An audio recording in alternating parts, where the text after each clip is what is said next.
Professor Ventureyra, good afternoon. It is a great pleasure to have you today for the past president interview of the ISPN. This is, of course, an opportunity for us to have a historical record, and I'm sure the membership would love to hear from you about your brilliant career, your year as president of the ISPN. And I will start by simply asking you to describe a little bit about yourself, where you were born, where you grew up, and went to school, received your training, and a little bit about your family. Well, first of all, thank you for the invitation. I think this is a great idea for the newer, for the new generation to learn a little bit about those that started the ISPN. I was not at the first generation, but I came on the second generation, actually. I joined the ISPN in 1978 at the insistence of Harold Hoffman. I'm going to tell you just a brief summary of my life, put it that way. I was born in Argentina, in a city close to the capital called La Plata. La Plata has its own university, which is the second in the country. And I received my medical education at the University of La Plata. I graduated in 1970. And from there on, I made my plans to do my training in North America. So I was pretty determined to leave Argentina because I wanted to become a neurosurgeon, and I didn't have the structure. I couldn't find a place with the structure that would lead me to finish my training. I even set up an age. I wanted to finish by the age of 30. I graduated at the age of 23, and I had about 7 years in front of me before I would become a neurosurgeon. One thing I've done in my life is to set objectives and try to find them and get to them. And then I will tell the way I did it. Anyway, so my family in Argentina, I was born, my father was a lawyer, my mother was a teacher, and I had a sister that also is a teacher. In 1966, I had the fortune to meet my wife, Marielle. We joined forces. She's been my companion ever since. We've been married for more than 54 years. And she accompanied me in this adventure. We have 2 children. The children have followed my footsteps in academics. Both have PhDs, one in theology and another one in psychology. So they have followed all the academic footsteps. I have no neurosurgeons in the family, so I'm hoping that the next generation, somebody will become a neurosurgeon. Anyway, so that's a brief summary of my life at the beginning, the first step. So just to recap, how did I get into neurosurgery? Well, initially, and as a possibility, I was trying to join the military. As an Air Force pilot. My dream then was to become a fighter pilot with the Argentinian Air Force. Probably I would have died during the Falkland War because it was that generation that fought in the Falkland War. So fortunately, I didn't.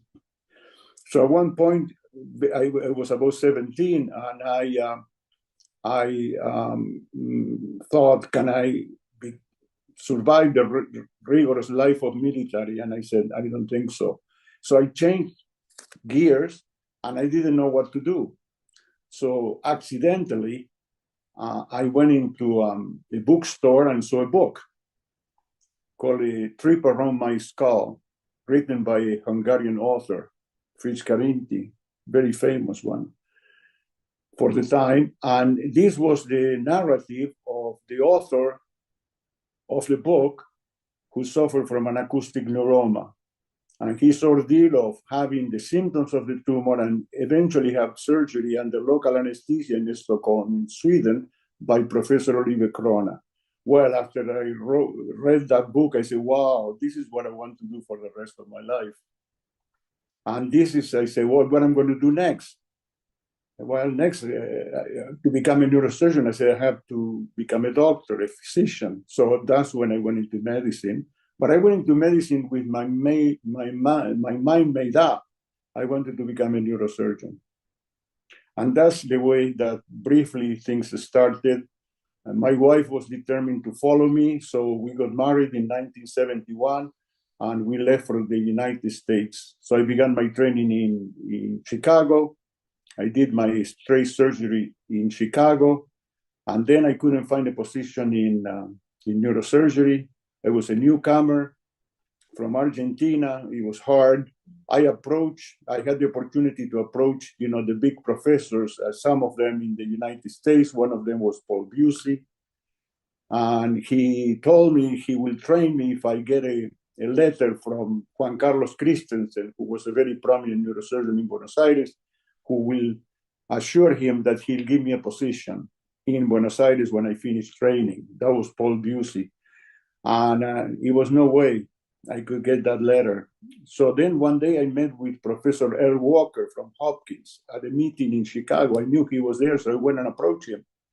And the same thing, he told me something like that. We have very limited position for foreigners.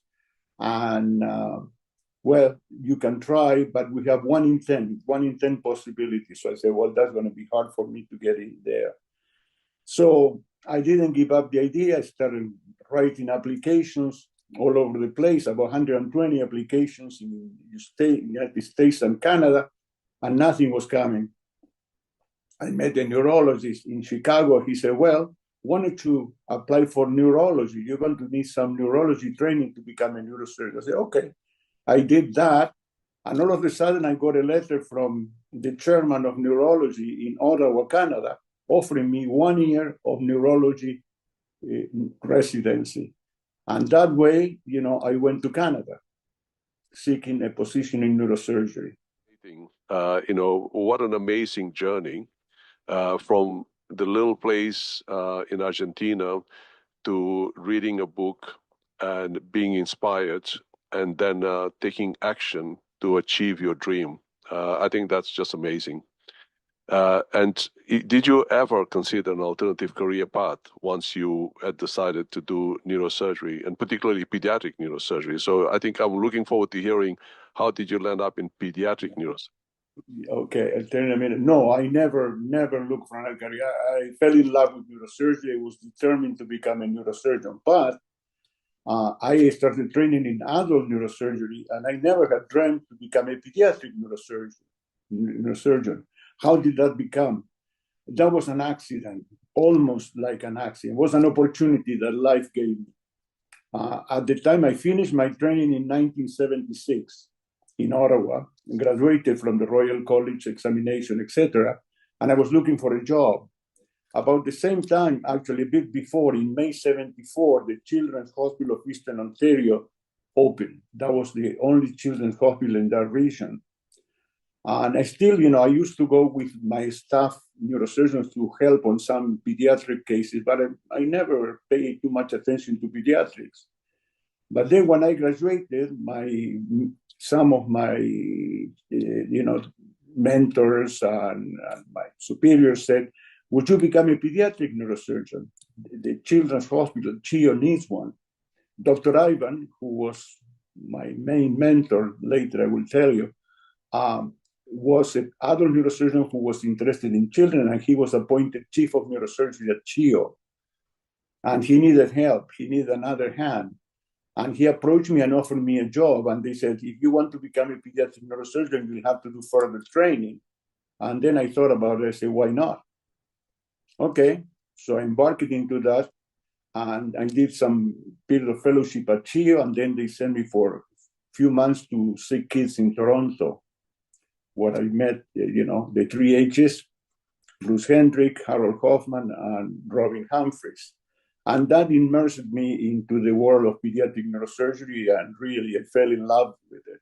So that was, in short, how I became a pediatric neurosurgeon. Then I returned to Ottawa, and I started to have a wealth of cases. It was like a gold mine, amazing cases. Like at the beginning, in the first few years of practice, in a period of less than 2 years, I had 11 pineal tumors. So things that, I had the opportunity to do that I didn't do much during my training. So I saw a wealth of interesting cases from the beginning, and, and I started a lot is a self-learning opportunity, because certain things I asked my mentors and all that, and they say, well, I never done a case like that. I say, well, okay, I'll do it. I was willing to do almost anything, not because I was an adventurer, it's because I felt confident that I could do it. And I had a little anecdote when one of the first pineal tumors came under the service of Dr. Ivan. He was my mentor, and I'll tell you in a minute how he became my mentor. And Leslie said, I have done another pineal tumor, and I've done through the supracerebellar, the infratentorial supracerebellar approach. And actually, it was not a tumor. You see, all these things links into the questions that you'll be interested in. How was pediatric neurosurgery those days? Well, when we started pediatric neurosurgery, we didn't even have a CT scan in the premises. There was only one EMI scan in the city. And even I recall, well, if I tell you anecdotes, it will be hours. I used to take the children myself in the middle of the night for the EMI scan at the General Hospital, 5 kilometers away, put the kid in the scanner, get it done, bring them to CHIO and do whatever I have to do with the child, surgery or no surgery, put an ICP monitor, etc. So those were the days at the beginning. Neuroradiology was at the beginning. We didn't even have CT scan. It was an EMI scan, the first one in the city. So things started like that. And going back to the case, I did the first pineal tumor, and Dr. Ivan was looking over my shoulder when I was doing the first time. And he said, Enrique, I let you do a new case I got. There is a kid that seems to have a teratoma in the pineal, but I let you do it if you do the occipital transtentorial. I say, done. Give me the case, I'll do it. So for the first time, I tried then the occipital transtentorial sitting position. And it went perfect. It was a small teratoma, and I was able to excise it completely, so it went fine. So that gave you more confidence. Then a few weeks later, the germinoma comes in, and I did 11 cases like that. So it was amazing the material I was getting, at the beginning of that hospital. And so on, I can list tons of cases like that. Challenge. So you're learning very fast, and you're becoming more and more confident in what you're doing. So may I ask you, what is the most important lesson you have learned in your career? Well, two lessons. One is persistence. You persist, you never give up, and tenacity. So both go together. So those are the main lessons. I had a lot of difficulties, a lot of blocks on the road. And just to tell you, the development in the division, I wanted to become the head of the division. After Dr. Ivan retired, I eventually became the head. And the thing is, like going up to the mountain, you go up and they say, what I'm going to do now? So getting to the chief of the division, I got that position. And then the thing is not just to get to it, it's to maintain the position. All the things you have to do to maintain what you do it. And I succeeded on that. I became chief, and I was chief of that division for 26 years until I retired. So that's where I learned most of the tricks. And the thing was the persistence and the tenacity. It was an uphill battle, particularly with my colleagues in adult neurosurgery. As you know, at the beginning, adult neurosurgeons didn't want pediatric neurosurgeons as a specialty, really. They thought, actually, one of my mentors felt that pediatric neurosurgery was not necessary. Just to do shunts and myelomeningocele repair, etc. So we had a lot of people opposite to us. So it was an uphill battle. So we have to battle against them. And how did we get to to maintain the specialty was by fighting, so persisting, and tenacity. You have to last. Like you can bend, but you cannot break it. It's like wire. And those are the two main lessons I learned during my career. I think that resonates really well with successful neurosurgeons.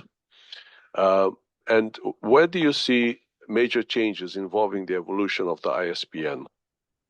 Right. I think it's known fact that the evolution of an organization was linked to the people in power. So that is up to you people in the executive, because you are the ones that the executive board of the organization is the one that will make the decisions, and the direction of that organization is the creativity and the minds of the people governing that institution or that organization that will direct the development. More, I think, is quite democratic, and a lot of people concentrate a lot of power in their hands within the organization. And I learned that being a secretary for how many? I was 2 terms, almost 3 terms, secretary of the society. It's like somebody said, the secretary concentrates a lot of power in his hands or her hands. It's actually his in the ISPN, most being male secretaries, I believe. So the democracy, there is democracy, but the decisions are made at the high level. And basically, as you know, the president most likely will follow pretty close what the secretary recommends. So the upper part of the executive board has the power. And the decisions in the direction that the organization is going to take. What was the proudest accomplishment of your career? Well, I think there are 2. One that I think was the culmination of my career was to become president of the ISPN. That's a major recognition that you've done something for pediatric neurosurgery. And I was lucky to get to that position. It was hardworking. If you see my CV and in the ISPN, I started from the bottom and went up and did almost everything that has to be done within the organization, participate in committees, became a secretary, and I participated, in the development of a whole bunch of academic activities for the ISPN. And so it's contributing. You have to contribute to the institution, and that will take you to the top. Some people pretend that they will just walk in, and because maybe they have an important career in another place, they will just jump in and become president of the society. Well, I don't think that will happen. That's not the way it should happen.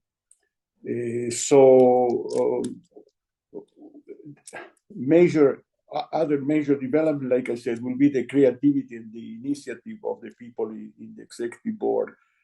To make it more democratic is hard. Like I said, most of the decisions, as you know, are made by the executive board, and particularly by the secretary and the president, particularly. Who was the biggest mentor in your career? Well, yeah, that's important. Biggest, and a little bit of context to the question. There were 2 that I consider the main mentors. As I said before, I landed in Ottawa without any connection. I went there as a neurology resident, not as a neurosurgery resident. There was no promise I would get into neurosurgery. The only thing I was told that they were organizing the program in neurosurgery in Ottawa University. So when I got there, I went as a neurology resident. I had some experience in neurology and neurosurgery because as a student, I was working in a neurosurgery unit. So I could examine patients very well. I knew neurological examination well. I knew the anatomy well, and I could perform neuroradiology. I had done lots of angiographies and pneumoencephalographies, myelographies, even before I got into in Ottawa. So when I got to Ottawa as a neurology resident, they saw that I could do angiograms, that I could do myelograms, I could do pneumoencephalograms. Anyway, so I met a neurologist. I want to give credit to him. Dr. Antonio Guzman is a Montreal Neurological Institute trained neurologist who introduced me to neurosurgery, actually. I had no link with neurosurgery then, but he liked my work. I got along well with him. He will trust my judgment in consultations. And for instance, Fridays was the air day. He will let me do all his pneumoencephalographies. He will bring patients with different pathologies. And on Fridays, I will do the pneumos. We were injecting air, as you know, in the brain. And also I could do ventriculograms, even the Conray ventriculogram. I was trying to do all those things even as a resident in neurosurgery. I had that little background before getting into neurosurgery program in Ottawa. So one day, he invited me over his house and we were sitting by the pool and we were talking about my future. And he said, look, Enrique, if you want, I can help you get into Montreal Neurological Institute. He said, I have the connections and all that, and I could give you a hand to get to MNI training program. But he said, there you'll be part of a big clock, like a big engine, and you're part of it. If you stay in Ottawa, that they're organizing a new program, you have much more opportunities to contribute to what you're doing. And then I said, okay, fine, I follow your advice, Tony, Antonio Guzman. And he said, well, I will introduce you to Professor Ivan. Dr. Ivan, who was a Hungarian neurosurgeon who was doing his career in Canada after he escaped, the communist regime in Hungary. He was a very intelligent and capable man, and he was brought from Saskatchewan to Ottawa as chairman of neurosurgery at the General Hospital at the time. And then eventually he became chief of neurosurgery at CHIO. He said, I will introduce you to Dr. Ivan. Dr. Ivan is organizing the training program, the Royal College training program in Ottawa. And, I'll introduce you to him. So I met Dr. Ivan, and he was a very nice man, and we clicked immediately, personalities, interests, and so on. And also was a link, which was amazing. He was from Hungary, and Fritz Carinti, the guy that wrote the book that, inspired me in neurosurgery, was from Hungary. And it happened that the neurologist who made the diagnosis of Carinti or that acoustic neuroma was a neurologist who at the time was at MNI, Hungarian, and was one of Ivan's teachers. Look at the connections, also from Hungary. So we all met there, basically. And Leslie Ivan became my mentor, really, because he became like a father in neurosurgery. Not only he taught me surgery, but he taught me how to publish, how to administrate, and all the ins and outs of neurosurgery. He said, publishing is a business, and I'm going to teach you how to do it. And he was a very good writer. He got even prizes and all that as a writer. And he was really my mentor. He taught me a lot of things in neurosurgery. And then so these two people, Antonio Guzman and Leslie Ivan, were my major mentors in neurosurgery. So what advice do you have for the future neurosurgeons and also for pediatric neurosurgery? Yeah. Right now, although I'm retired now for 12 years, more than 12 years, I keep reading and I keep up with all the science that comes to my desk, put it that way. And two major concerns in science and in neurosurgery right now. The two major concerns I have are the brain-computer interface and all the things connected to transhumanism and specifically, artificial intelligence. I have major concerns about artificial. So my advice to the younger generation is be very careful with the BCI, brain-computer interface. Why? Because as you know, the plan of globalists is to even read your thoughts and control your behavior. So that's a very serious matter. It's like Yuval Harari said, humans are hackable animals. This guy from the World Economic Forum. Well, I'm very concerned about these issues. So my advice is to the younger generation, be very careful with the technology that leads to transhumanism, and particularly with the brain-computer interface. Thank you, Professor Ventureyra. I think this is a very, very important point that you raise, definitely worth pondering. I think a lot of people share your concerns. It's like two sides of a coin. On one hand, it's very appealing because of the power of AI, and on the other hand, the significant concerns that it could undo everything mankind has done. Professor Ventureyra, I would really like to thank you for taking the time to attend to this past president interview. I wish you a very good evening. Thank you. Pleasure to contribute to this project, and thank you for the invitation.